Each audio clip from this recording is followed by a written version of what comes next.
Hello and welcome to the British Sitcom History Podcast. You're listening to part 2 of our look at To the Manor Born. If you haven't listened to part 1 yet, you need to go back and check that one out. It was last week. What have you missed? Well, we've already done a deep dive into the career of Penelope Keith, so you don't want to miss that. And we're halfway through talking about the specific episode that we're focusing on, which is Series 1, Episode 5, The Summer Hunt Ball. Will the ball go off without a hitch? Ooh, of course not. That's no recipe for a sitcom. Let's find out what happens, and we'll go straight back in right now.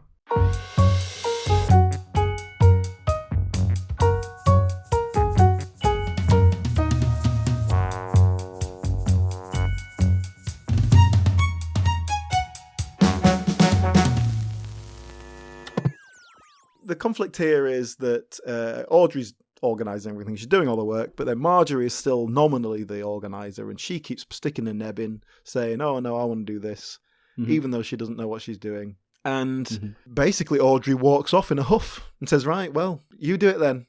See if I care. And she ends up playing Scrabble with her butler instead of going to the ball. She's not been invited to the ball, and she's sort of very, well, I wasn't invited, so why should I go? She sent out the invites, so not sure quite how that works. So she's playing Scrabble with Brebinger. And by the way, that is a great name for a butler. Brebinger. The way she says it is perfect. It could not be better. I don't know how long the writer took coming up with that name, but it could not be bettered. We demonstrate that even playing Scrabble, she's hard work. She's hard. She won't let Brabinger get away with anything, and of course he just lets her get away with everything.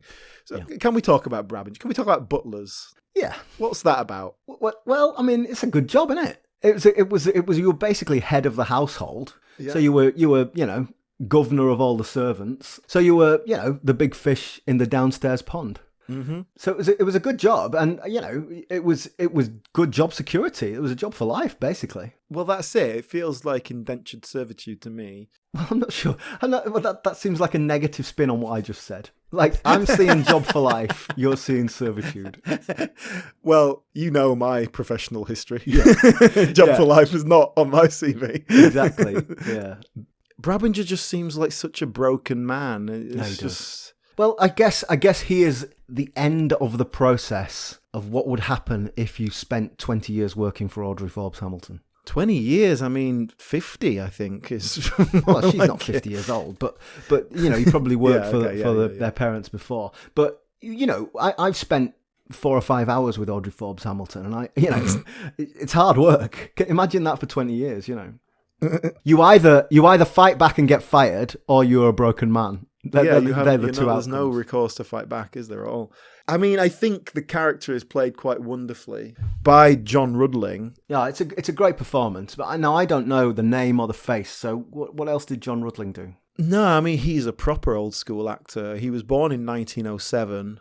He did some TV roles in the 30s, like the early TV stuff. Even by this point, he was in his 70s. Mm-hmm. But he was picked, I think Gareth Gwenlon, the producer, sort of knew him from something or other and sort of went, he'll play a great butler, I want him. And so went to him specifically. But yeah, he was old school. He was in a lot of Ealing comedies in the 50s.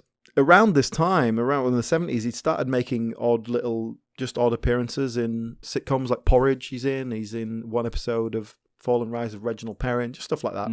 But very small roles. Right. Actually, his very final screen appearance is in an episode of Sorry from 82, I think it was. And again, like 2 lines, that's it. It's just a sort of passerby character. Right. And it's pretty clear here. You watch him in this episode. He's not a spry young man. He's in his 70s, and he looks it, and he's a bit doddery. And they don't play on that for comedy. He's not a doddery butler. Yeah. But he is just a doddery actor playing a butler, I think. Yeah. And then at the end of Series 1, and in fact, we go from Series 1, they did a Christmas special. Mm-hmm. Now, the series ended in November, so the Christmas special was like 2 weeks later. Yeah. But I don't think it was part of the normal run. I'm supposing here, I'm sort of making some assumptions here. I think the show came out and was such a big success that they went, quick, get a Christmas special knocked out. Okay. So I don't think it was filmed in the same block, and so he's not in it. And they kind of just explain it away. And then the first episodes of series 2, which is like nearly a year later, he's not in those either. And they bring in one of the other characters to be a new butler. Ned, yes. Okay, yes. That was sort of half explained in one of the episodes I watched, and I didn't quite get. Oh, that makes sense. And you think, oh God, something's happened to him, like obviously something bad's happened.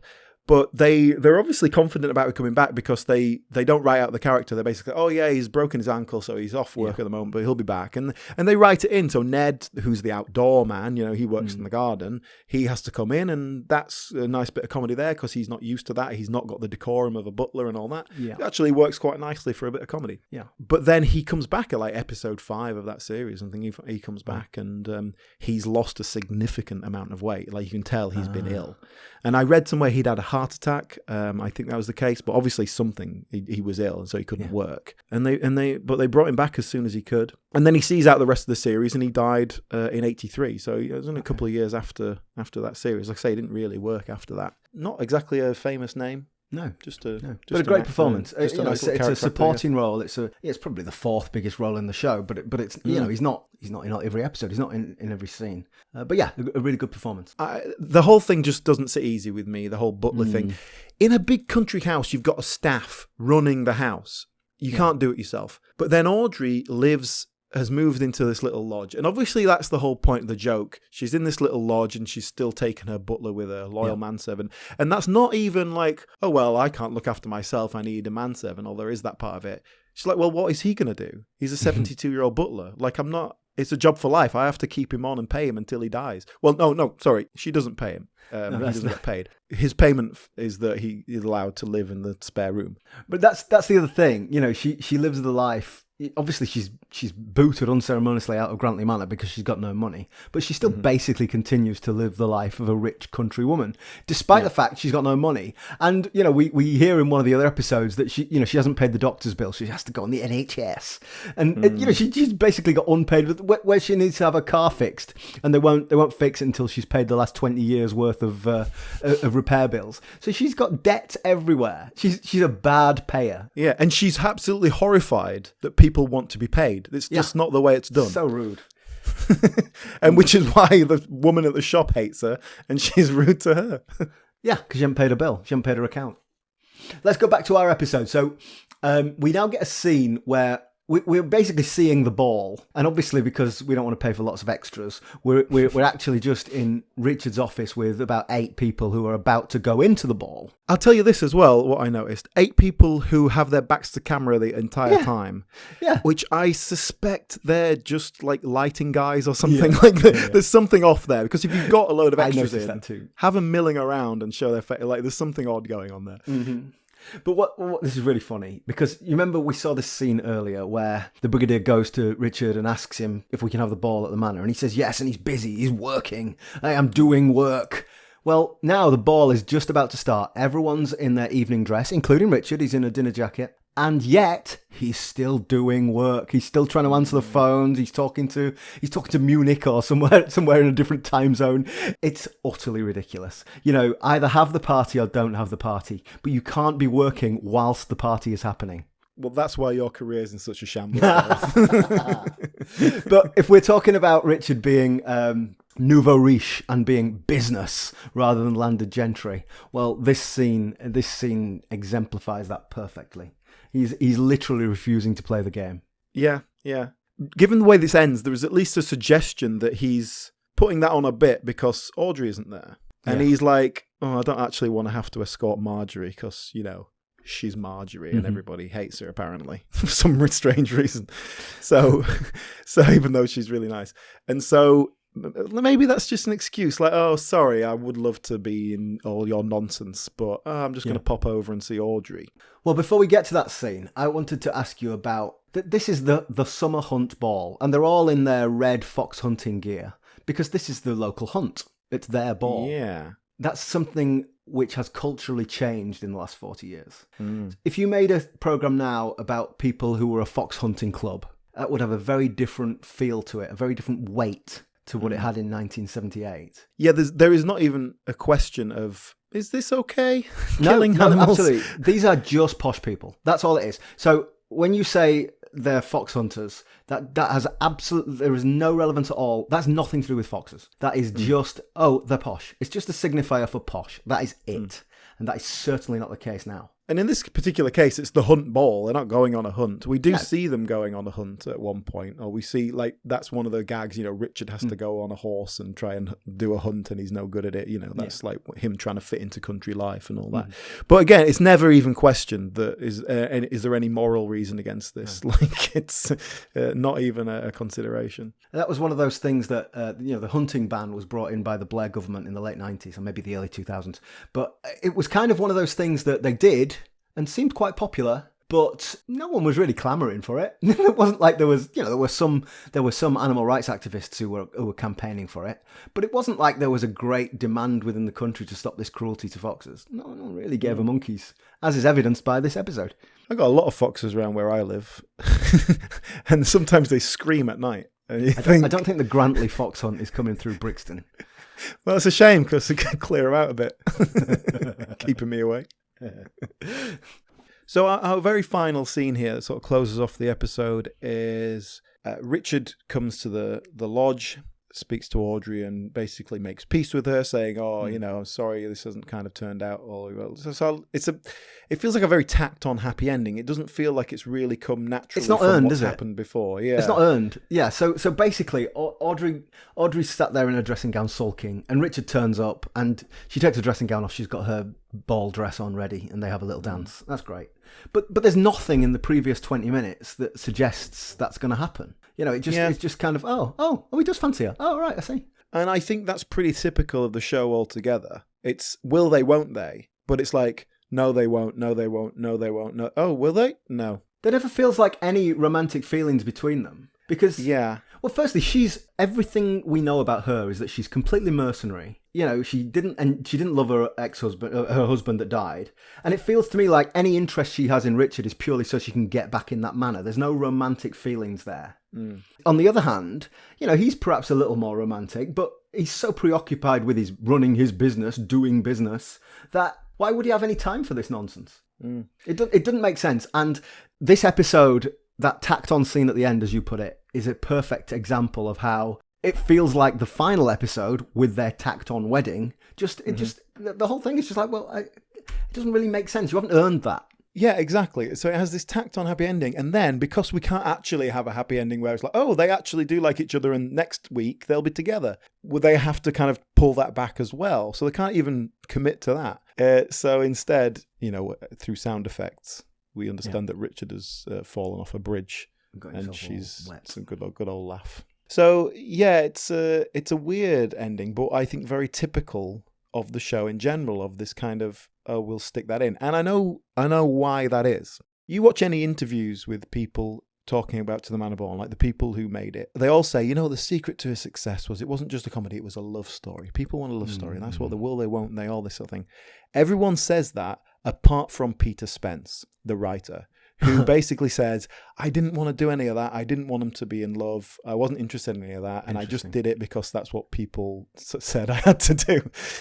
And so I think that's why it feels a bit tacked on. Also, just talking about the writing, there's a couple of interesting points here. So you'll see in the credits that Peter Spence is the writer. Yeah. And there is a credit of script associate by the name of Christopher Bond.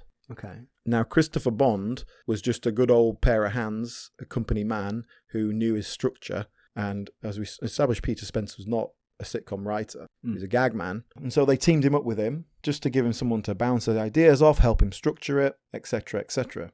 Fair enough, right? That's the way it works. Peter Spencer's getting the writing credit because he's the one actually sort of pumping the ideas into it. But the very last episode, as in the last of the normal run where they end up getting married, is credited to Christopher Bond, writer Christopher Bond. It's the only one who's credited as a writer. Okay. The reason for that is Peter Spence did not want them to get married. He did not want to write the episode and refused to do it. Fell out with Gareth Gwenlan, the producer-director. So Gwenlan just went to Christopher Bond and said, look, these characters, write me this script. What a Gwenlan. So that was the last episode, and Peter Spence never worked for the BBC again. The only thing he ever did was the 25th anniversary. He wrote that. That's the only time he ever worked for the BBC again. I don't think you do bad by Gareth Gwenlan. You do as you're told. Right. just to speak about Gareth Gwendolyn, obviously, like, he's a bit of a legend in the BBC game there in this period, because so back in that day it was always sort of producer director. You would kind of lead the show, and his first credit actually as director is on Oh Brother. With Derek Nimmo. Ah, yes. But his first hit was in the 70s with Fall and Rise of Reginald Perrin. That was his thing. Followed that by Butterflies. And then immediately To the Manor Born was after that. So, I mean, like, he's a hit maker. He knew what he was doing. He also then shepherded in Solo and The Mistress, because he'd worked with Carla Lane. Yeah.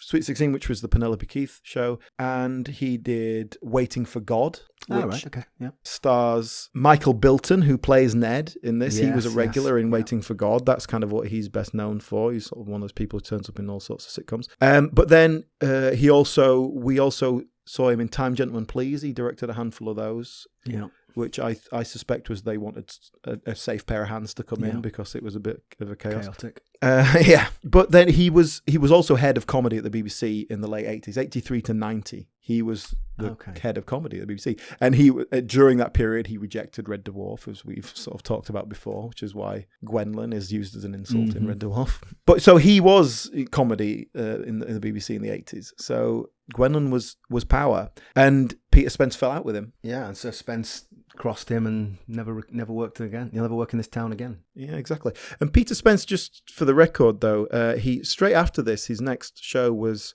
called Father's Day. It was a Channel 4 sitcom in 1983, so it was quite early, Channel 4.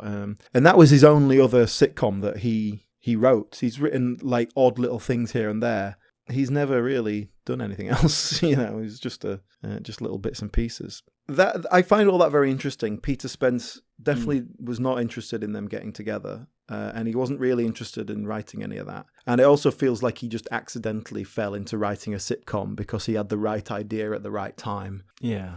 And the fact they obviously had to bring someone else in to help make it work. Well, look, we've finished our episode. We've sort of very consciously not talked about Peter Bowles yet. So why don't we tell me his background? We talked about him when we reviewed Rising Damp. He was a guest in an episode of Rising Damp. And I know him, of course, from Only When I Laugh, which we've talked about a couple of times as well. But he's kind of just one of those faces from the 1980s for me. So give me a bit of background on where he came from. Yeah, well, actually, speaking of butlers, his father was a butler for Lord Beaverbrook. Lord Beaverbrook, right. So Lord Beaverbrook was he was a newspaper proprietor. He was Canadian. So he was one of these nouveau riche in the 1930s. But then during the war, he was a good friend of Churchill's. So during the war, he became, was it Minister of Armaments, or he was something in the Ministry of Defence? But yeah, so his parents were both in the service of Lord Beaverbrook. His dad was a butler, his mother was a nanny. Right. And that's how they met. So he was born in 1936. So like you said about butler being quite a good job, he's, as a child of that, he went to grammar school, he was sort of like, upwardly mobile. Yeah. RADA, classic stuff. Started his career at the Old Vic, settled into his career of occasional TV appearances. Actually, whenever you hear him being interviewed about it, his thing, whereas Penelope Keith was told, you're too tall, you're not pretty enough, he was told, you've got a very dark complexion. So you're going to play swarthy. Europe. You're going to play not British people, villains, swarthy. Yeah, exactly. So he played a lot of villains and didn't really do much in the way of comedy. I think, from what I can tell looking at his CV, that episode of Rising Damp that he appears in is the first thing that is very obviously, this is a comedy performance, very overtly comedic. But what's interesting there is that I can't remember precisely what year that was, but he would have been about 40 when that episode of Rising Damp was on, and then 40 plus during To the Manor Born. Yeah, that's right. So that's a long way into an acting career. Yeah, and like you say, he was working. It's not like he was an unknown. He just hadn't had a big hit role or anything like that. Obviously this was what made him a household name and made him a huge star. Like I say, this was a big success. And then Only When I Laugh as well was about the same time. That was a big hit. Yeah. And then the 80s is like Peter Bowles is just on TV all the time. These huge hits. So he did The Bounder, The Irish RM, Lytton's Diary, Executive Stress with Penelope Keith. And then at the early 90s he did The Perfect Scoundrels. Yeah. And a lot of those, like, he was either a writer on it or a producer. He'd buy the rights to something and then get it going. Like he obviously likes to be a bit behind the scenes as well. I mean, I don't remember all of those programs, but he sort of had a line in, well, for want of a better word, he was a bounder. He was a sort of charmer, a little bit greasy, a little bit untrustworthy, but certainly all the ladies loved him. Charming, yeah. Yeah, exactly, yeah. Things quieted down in the 90s, but I think he was doing a lot of theatre work at the time. Yeah. And maybe just, like he was working so much, maybe just burned himself out a little bit. And he still works now. He's well into his 80s now, and he's still working every now and then. He's doing stuff. Yeah, good for him. Just while we're talking about Peter Bowles, though, this ties into something I want to talk about. So, To the Manor Born, it was a huge hit. That first series was getting audiences of 24 million viewers plus. The finale of series 1 was the most watched television program of the 70s, excluding live events. So not including the 70s. Yes. But excluding like the big football game and the royal wedding and stuff like that, like live transmissions. Okay. In terms of programming, the most watched television show. Let me just process that. So if we just compare that to other sitcoms, so any Steptoe episode, any Rising Damp episode, any of those classics, the last episode of the first series of To the Manor Born is number 1. And high consistently throughout the series. Obviously, the last episode it had built up an audience. But here's the thing: everyone goes on about this. Everyone talks about how it was so successful straight away. Everyone loved it. It was this huge hit. Did you say it was a Sunday night thing? Yeah. So I guess BBC Two wasn't on a Sunday night, was it? Well, you're really there. There's a huge caveat here, which is not mentioned in any of the sort of documentaries you watch. Hang on, can I guess? Was there an ITV strike? There was an ITV strike, a huge strike, the biggest strike in British television history in 1979. ITV was off the air for 11 weeks, and it was smack bang in the middle of that. To the Manor Born comes on air, and that is conspicuously not mentioned when people are eulogizing how great To the Manor Born was. But of course, by the time ITV came back on, it didn't just like slip back in. They'd got an audience by then. So still, once you have the audience, it still kept the audience. So fair enough. Yeah. It's there. But there is a reason this show was so successful at its time. But here's the interesting thing that ties it in for me. When ITV came back on air in October 1979, the first week, one of the first new shows that came out was Only When I Laugh. Yeah. Now, I cannot find reliable information here of when that was filmed. I think it must have been filmed and sat on a shelf waiting for the strike to be done so that they could put it out. I think Only When I Laugh must have been filmed before To the Manor Born. Yeah. But I am not sure. If it had come out a few weeks later, I could argue they rushed this through. They knew they had Peter Bowles as a big star. Let's get this program that we've rehearsed and we're ready to film. The electricians are back. The technicians are back. Let's get it filmed. But it was out 4 days after ITV came back on air. It's just too quick a turnaround. So I think it must have been already done, filmed, and sat on a shelf. Yeah. Which is really interesting that these two big hits came, or these two sitcom roles came along for him at basically the same time. And I'm curious if the success of Only When I Laugh was helped by the fact that Peter Bowles at that point was starring. The series was still going on. The number one program sitcom in the country. Well, I mean, it has to, doesn't it? Obviously, it has to have an effect. Yeah. So that's interesting. I'd love to know what the actual dates are of when they were filmed and when he was cast and stuff like that.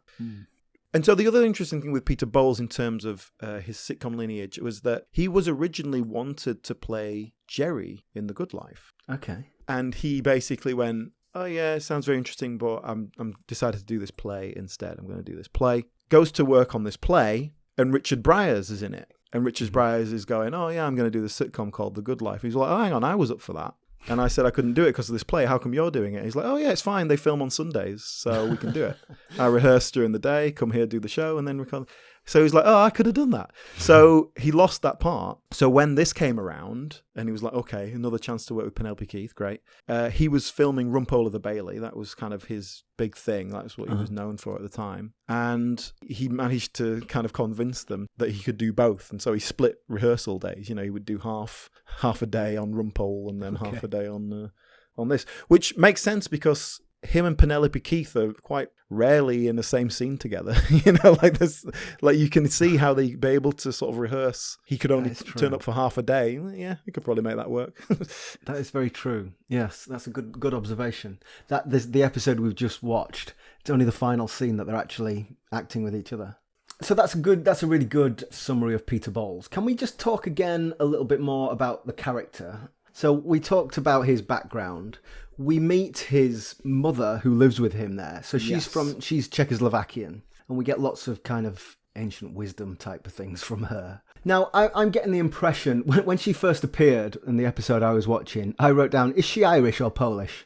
And then we found out she's Czechoslovakian. But the point is, I'm guessing that the actress was not Czechoslovakian. Is that right?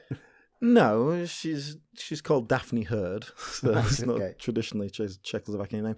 But she's British. But I think, you know, the character of Mrs. Pulovitska, she's doing a kind of generic Eastern European accent, and, you know, that's fine, like, whatever. but it's not played for laughs. Like, she's not doing a funny foreign accent. She's just doing an Eastern European accent. Oh, I'm sorry, I should have explained. Bedrich is my son. Who's Bedrich? Mr. De Vere. But your name is Pulu something. Pulovitska.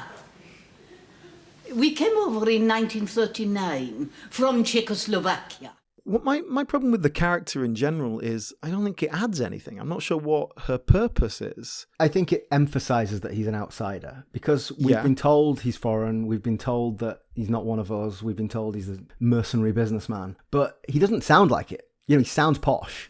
To most listeners, to most viewers, he sounds like just the same as the rest of them. So we need her there to show, look, this is what he really is. He's not, you know, he's not one of us. He's foreign. This is the thing again where it feels like they're setting up conflict, but then they don't have conflict. He's not embarrassed about what he is. No. He kind of hides. He presents this very British gentleman because it's good for business. But he's not embarrassed about that he's being a self-made man. He's proud of that. He's not embarrassed by his mother. She's a little bit kind of embarrassing in the mother sense, but he's not ashamed of her or what she is. No. And she fits into that society pretty well as well, even though she's an outsider. And she seems to get on well with Audrey as well. Yeah, and everyone Their likes relationship's her. Great. Yeah. So again, it's just like setting up conflict and then not achieving it. And so I don't really know what it was. And then I read something, I heard in an interview or something, that character was not in the original concept. And it was only after they'd written the first series that they decided it would be a good element to have. And so they dropped her in it in very conspicuously after the fact. I mean, she's not in this episode at all. No. Well, indeed. Obviously, I watched several episodes, not all of them like you do, but because I missed episodes and I was watching them piecemeal, I never got the introduction. So suddenly she appeared, and I was like, oh, right, he's Czechoslovakian. I see. It is episodic, but it's also got that through line, that story. There isn't much of an intro to her character. You know, it's just like, oh, stop being embarrassing, Mum. Oh, when we came over from Czechoslovakia in 1939, you didn't say that. Like, oh, okay. I see. That's about it, really. So, yeah. But Daphne Hurd, who plays the character, obviously she's at the tail end of her career at this point. You know, she's obviously an older lady. But she does have a bit of a very specific sitcom lineage because she was a regular character in Wild Wild Women. Wild Wild Women. How many times has that come up? Goodness sake. Like anyone else, you'll see her in sitcoms like one-off appearance here, and all sorts of other, very storied career, but not a huge, well-known name. Just, off the back of this, or around the same time as this, she was a regular in Don't Forget to Write with George Cole. Another sitcom, but again, that's not exactly a huge hit. And then she died in 1983, so, like I say, this is sort of tail end of her career. I like the character, but I just don't know what it achieves in the context of the show. I don't know. Yeah, well, I as I said, I think it just, she is a physical manifestation of his otherness. Yeah, that he can't provide because, frankly, he's so posh. Yeah, because he's not that. I think that's a really interesting time capsule from the turn of the 1980s. When you say, he's posh, but he's not posh. And that definition is probably different today to what it was in 1978. Audrey Forbes Hamilton is landed gentry. She's old money. Whereas Richard de Vere is nouveau riche. He's new money. He's had to work for his money. How dreadful! And that was very much as Thatcher came to power. I know this was filmed just before Thatcher came to power, but you know, she was part of that change in society where we became less deferential towards titles and towards that old money and that landed gentry. And it was more about being entrepreneurial and earning money. You know, we look back on Thatcherism in the 1980s and how society changed. But this is clearly capturing that moment even before Thatcher came to power. If you look back, you know, just even after the war, you look back at sort of Tory prime ministers, Macmillan and Hume, and they were kind of very old gentry. I mean, Hume had to denounce his peerage so that he could sit in the House of Commons. So they were old money. And actually, Edward Heath, who became Conservative Party leader in the late 60s, he was a grammar school boy. You know, his dad was a small businessman. And he, you know, grammar school boy to us now sounds like that's still quite upwardly mobile, but you know, if you went to Eton, then a grammar school boy was an oik. And so he was kind of the first Tory prime minister, the first Tory leader to really break that stranglehold, if you like. That's why Alf Garnett hates him. Yeah, don't trust him, absolutely, because Alf Garnett, he's dirt poor, but he's that old deferential, I know my place. They are bred for it. They know how to lead us. Yeah, they're bred for it. It's really interesting that Richard's money comes from Cavendish Foods. So he owns this multinational, multi-million-pound food company, and he provides, you know, he supplies foods to supermarkets. I think he's got his own range of supermarkets. You know, it's a massive business. He's basically running Tesco. When they're trying to take the business off him, and we have those sort of posh people on the board who are trying to elbow him out, and they refer to him as the grocer.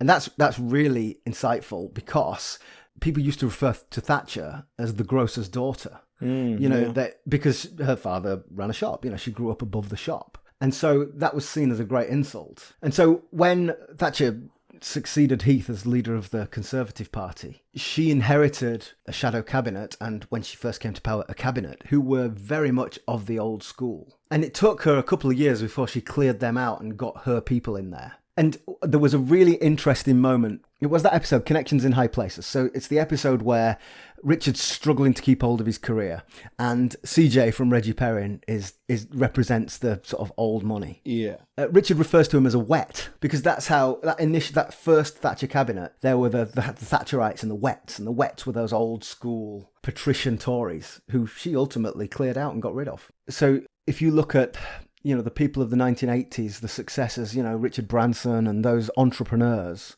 they were people who had made their own money. And yeah, Thatcherite policies made it possible for people to do that. Now, you could argue that in the old days, the landowner, Audrey Forbes Hamilton, part of the landowner's role was to look after the peasants, to look after the people who lived on their land. And with the breakdown of that old social order, nobody looked after those people. The state looked after those people. And that's perhaps, if you have those political inclinations, where you would say Thatcherism fell down, because it didn't look after those people. And this is, of course, why Del Boy is such a Thatcherite, because he wants to be a self-made man. That's his. That's why he existed in the 80s.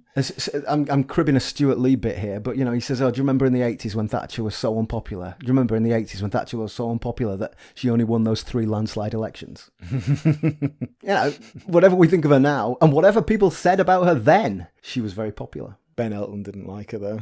No, and look what good that did us. You know, that's late 80s. That's 90s. This is pre-Thatcher. So anti-establishment meant something different, even just 10 years earlier.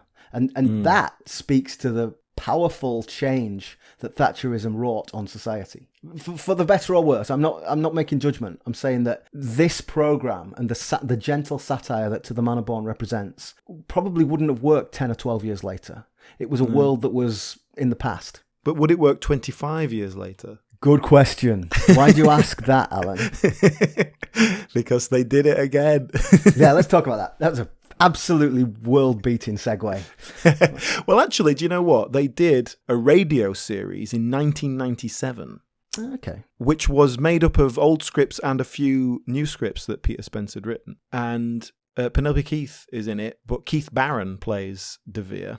Okay. That's just a weird little anomaly that they rejuvenated it for radio 15 years later.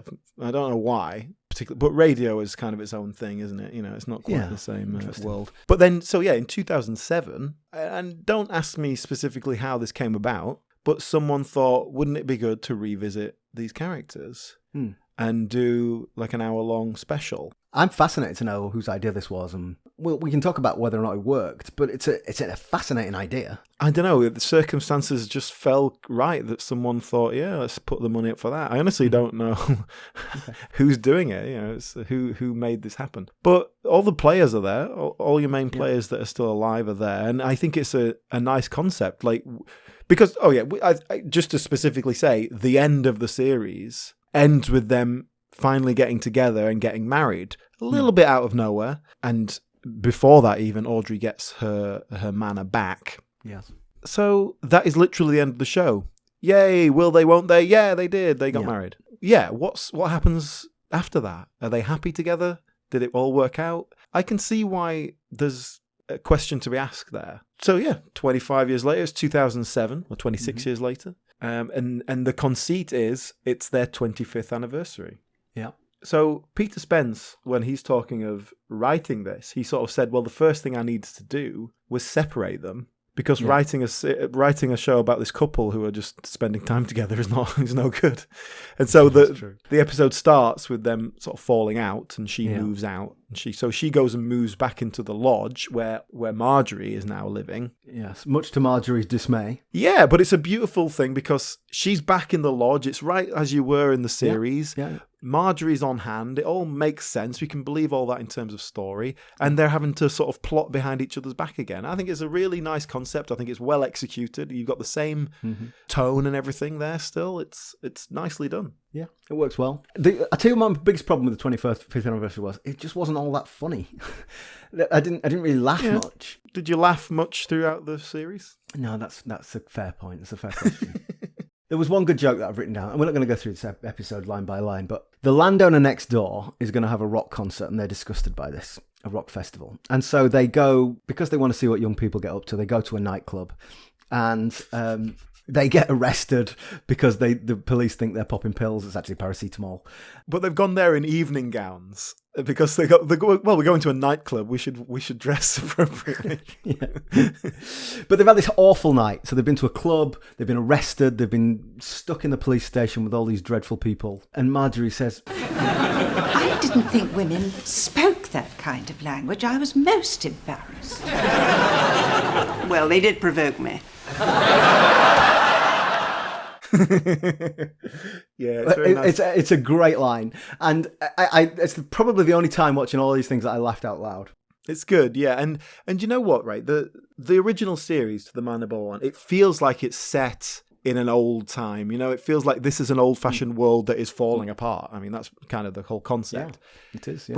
But then jump forward 25 years. That is what you're seeing in that scene where they go to a nightclub, which you don't get in the original series, is them actually having to confront the real world, the world outside of their bubble. We don't really get that in the original series. That's true. The conflict is within that world.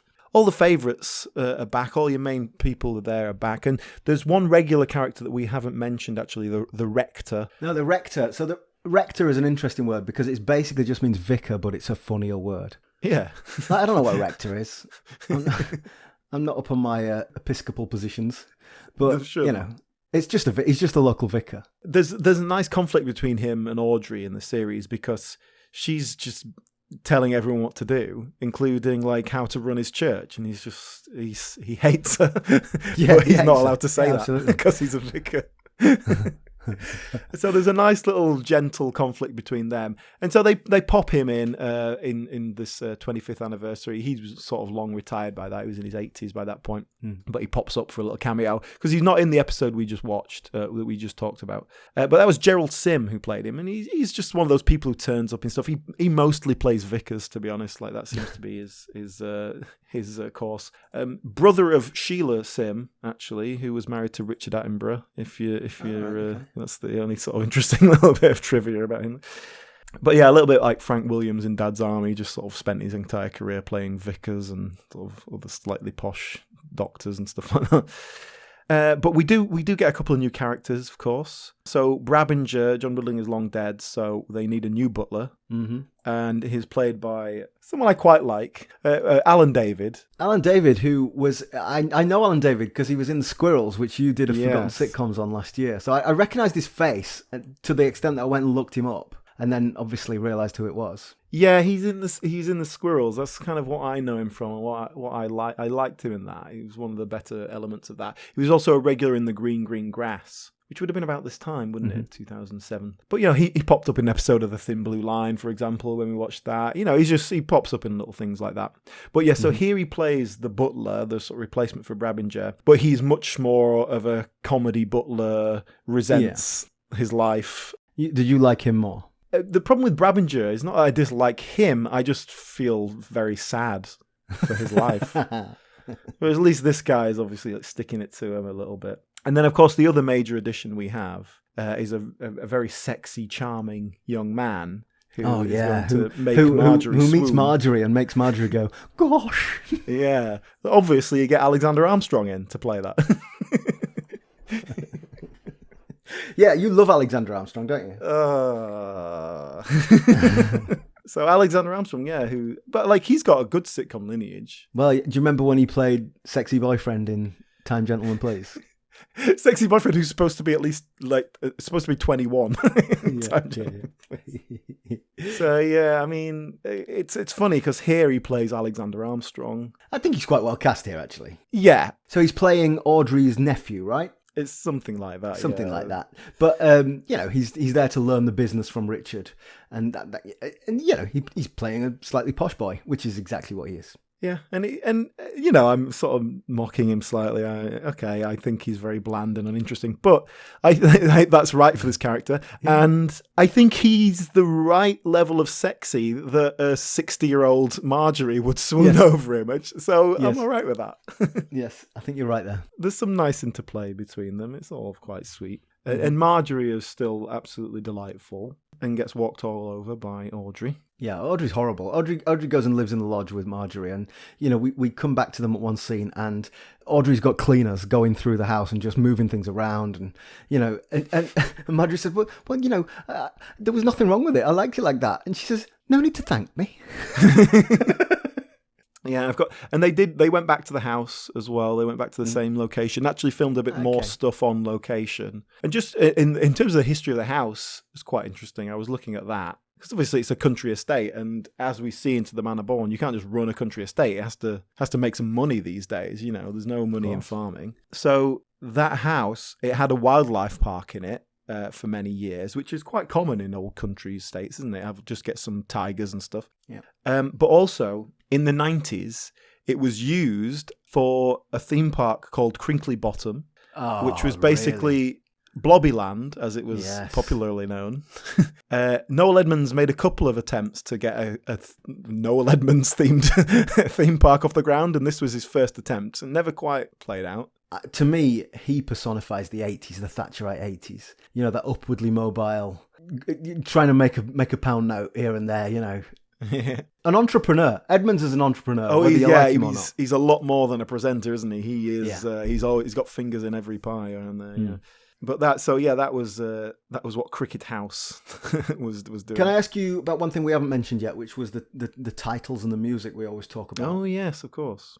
Now, the titles are pretty unremarkable. It's just a sort of long shot of the Grantley Manor. Well, there are I did write down actually what appears in the opening credits, because it's a series of still images. Mm-hmm. But they're obviously designed to invoke the world. So here's what they have: a nice picturesque shot of the manor. Yeah. So that's the stately home. I obviously checked out at that point. Go on, what else? The Rolls Royce. The Rolls Royce, which is this old 1940s Rolls Royce, and that becomes a big part of the show, that she keeps this Rolls Royce, but it's crap. But also the interesting thing is, in that opening image, you see they're silhouetted so you can't see who they are, but there's a driver and a woman sat in the back. But one of the jokes in the show is that she won't let Brabinger drive the car because he can't do it properly. So she drives everywhere, and Brabinger just sits in the passenger seat next to her as the chauffeur. So that's interesting that they obviously hadn't got that when they made the still images. And then we get a framed picture of like a hunt, the fox hunt, and a silk handkerchief with a gold tie pin and a walking cane. That's countryside. And then the next one is a shotgun and a couple of dead pheasants. Lovely. And then the final image is champagne and caviar. Beautiful. So that's the world we're evoking as we're going to. But yeah, it's just a series of still images. Okay, that's good. Well, that is interesting, but also equally interesting is the fact that I didn't notice any of that. I just saw a picture of Grantley Manor, and then I was obviously so bored by the titles that I checked forwards. out the rest of it. Yeah. Well, no, I didn't physically skip forwards, but clearly mentally I did. The music, however. Yeah. If you ask me to hum the music to the Manor Born right now, I am going to hum the music to Yes Minister. Yeah. They are identical. No, they're not identical, but they are so similar. As soon as it started playing, I thought, oh God, this is the same music as Yes Minister. I went onto YouTube to check. This is exactly the same music. Right, it is not exactly the same music, but God, it might as well be.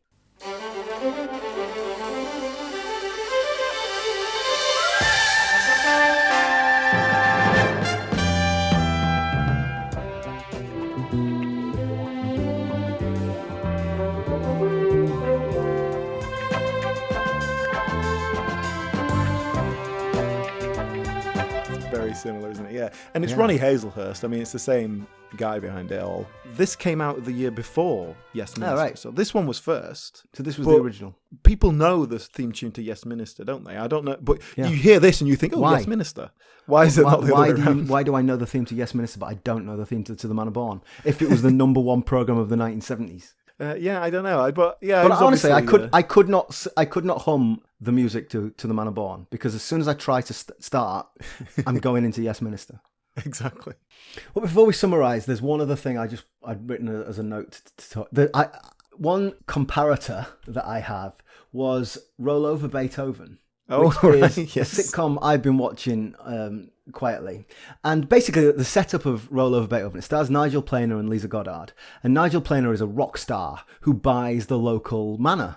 And he moves in there. And much to the disgust of Lisa Goddard's father, who is kind of the Audrey Forbes Hamilton. Yeah. But that's slightly different. It's a few years later, but not that many years later. But obviously Nigel Planer is not just new money, but he's an oik. You know, he's a rock star. And he's not trying to be part of their world, yeah. No, exactly. And that's why it's a very different dynamic. But, you know, without wanting to spoil Roll Over Beethoven for anyone, it ends with Nigel Planer and Lisa Goddard getting together. So Lisa Goddard's the daughter of the Audrey Forbes Hamilton type character here. But I definitely think there was a comparison to be made there. When I watched To the Manor Born, I kind of realised, I thought, well, yeah, they've obviously thought about To the Manor Born when they wrote Roll Over Beethoven. Right, yeah. Well, that makes sense, doesn't it? Yeah, if that's if that's the audience's place for that world, that's what they're evoking. Yeah, very interesting. But you know, let's summarise To the Manor Born. You know, I've quite enjoyed watching these episodes of the last week. Sometimes some of the things that we've watched, it's been a right old slog, and this hasn't. No, I watched them all. I watched the whole thing through, and actually, it was quite an easy one to blast through. Like when we did Sorry, that was a trudge to get through them. But this was, it was an easy watch. Yeah. Yes, I think To the Manor Born is of its time, but not in an unpleasant way, not in a #different times way, like some episodes of Rising Damp are, like Till Death Us Do Part is. I think it's more of a different time in the sense that it's just a bygone world that doesn't really exist much anymore. The only real criticism I have of To the Manor Born is it's not all that funny, but it's all right. Yeah. It's not dreadful. It's not unfunny in the sense that, oh my God, these jokes are falling flat. It's just very mild. It's just very mild humour. And deliberately that's all right. Yeah. That's fine. That's what it's setting out to do. It's a Sunday evening level of humour. Yeah. I can't handle too much comedy on a Sunday. I haven't done my homework. Yeah. Comedy, you can do your homework soon. Yeah. So look, my summary is, I like it. It's not great. It's not brilliant. It's not laugh out loud funny, but it's fine. I enjoyed it. I enjoyed talking about it, and it was fine. Yeah, I agree. It was fine. And there's the odd bits that just make me bristle a little bit. And Brabinger seems to be at the heart of that. And then there's obviously a few things that are just like, oh yeah, well, it's a different time. But that feels like having a butler is a different time. But yeah, it was already 100 years out of date. But that's just my kind of... That's because I'm not in that world, you know? Sure. And that's interesting enough just to see that from a different point of view. But yeah, mildly amusing, gently humorous, nice performances generally. And Penelope Keith is fantastic. And I think Penelope Keith's one of those people like, yeah, I think I know her from The Good Life. And because I've been watching clips of her and other stuff, I'm getting a greater appreciation for her. And like I've seen her do different things and interesting things. And she's a character funny rather than caricature funny, if that makes sense. Yes. So I'm gaining a bit of appreciation for her. #late review. Penelope Keith, quite good.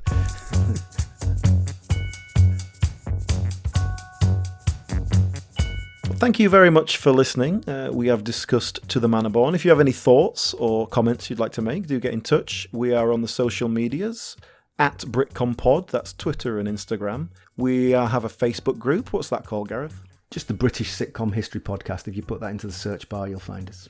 Thank you very much for listening. And next week, we'll be doing a little bit of politics, as we will be taking on Rick Mayall in The New Statesman. We'll be winding the Thatcherism clock forward a couple more years. Yes. So do join us for that next time. Thank you very much for listening, and goodbye. Thanks, everyone. Bye.